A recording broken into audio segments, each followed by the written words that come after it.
Welcome to ETF Edge, your go-to place for everything exchange-traded funds. I'm your host, Bob Pisani. Semiconductors are nearly 9% of the S&P 500. Can you believe that? It may soon overtake software as the largest subsector in the S&P 500. Strong tech earnings and the ongoing AI story is again responsible for most of the gains in the major industries, in the major indexes this year. And leading those gains are semiconductor. Let's talk to the man in charge of the largest semiconductor ETF, Jan van Eck, CEO of Van Eck. We're also joined by Todd Sohn, ETF and technical strategist at Strategas Securities. Jan, everybody knows you run SMH, the semiconductor ETF, $13 billion. Market cap weighted, up 10% this year. We're at a historic high, or maybe just shy of that. I look at the gains, though. I see 5 stocks here. I see NVIDIA, AMD, Taiwan Semi, ASML, and Broadcom. Most of the gains here. Here we go. And it's a narrow rally, even in the semiconductor industry. I'm going to put up what's down, but it's going to be surprising to people. Yeah, if you look very narrowly, there's winners and losers over a shorter time period. And it's really interesting. The semiconductor, it's like a hardware sector, right? And it used to really go through boom bust. Even NVIDIA had 80% drawdowns. And so the question is, are we in the golden age of semiconductors where you have AI just driving unit demand and pricing power? And what we would focus on is the pricing power. Because NVIDIA's unit volumes didn't explode last year. It's just that these companies have huge competitive advantages, almost quasi-monopolies.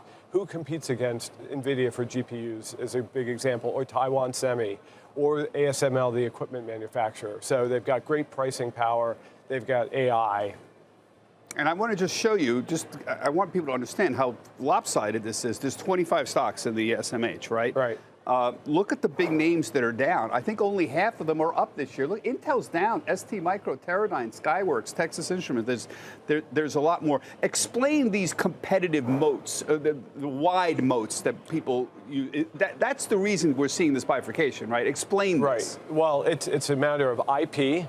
So who can design a GPU, a graphics processor, better than NVIDIA, and what is their head start in terms of timing? So, and they're trying to build their moat by now having software services, and now they're building a cloud solution. But who can really compete with them? Or Taiwan Semi. It costs tens of billions to build a semiconductor fab plant. You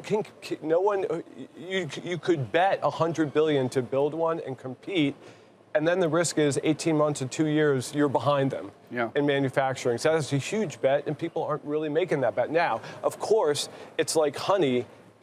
Competitors will come, right? So NVIDIA AMD is making a graphics chip. So they're going to try, but the lead is so big, and the profit margins are 50%.